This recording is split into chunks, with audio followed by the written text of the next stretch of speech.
Okay, our next stop on looking at churches in Phoenix, Arizona is the Bread of Life Church. As an ordained minister, what I look for in a church is if the pastor, or should I say the preacher, is teaching the word. And if they are teaching the word, are they just mouthing it or are they actually living it?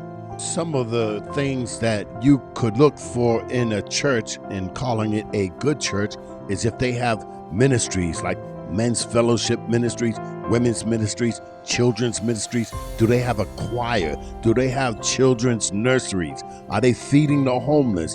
Are they going out and evangelizing, praying for the lost souls out there and ministering salvation to people? Are you walking by faith?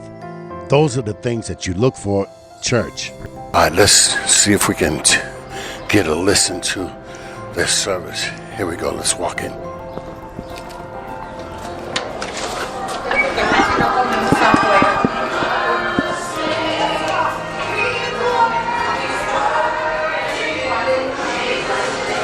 So when I walked in and heard this singing, and I saw a little image on the TV as I came in as well, I was sure that they were having a live praise and worship session, but instead they were feeding it from another church, I think in New York. Okay, what's your name? Tony. Tony, I'm Joseph with Phoenix Gospel Radio. We have a gospel radio station, Tony, and I came in here to listen to the sermon so I can give people an idea of what you all do here. And so, what is your position, Tony? I'm senior pastor. Thank you, Tony. Now you might be able to put your broadcast on our radio station. Let me give you a card just in case.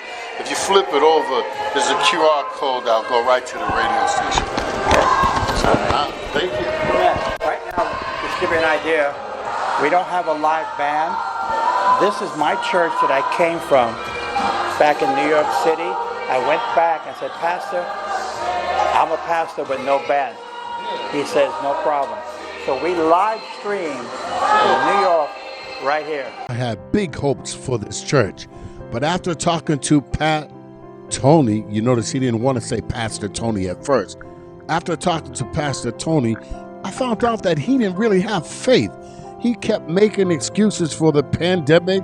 Not having a band was because he didn't want to pay the money to buy the licensing.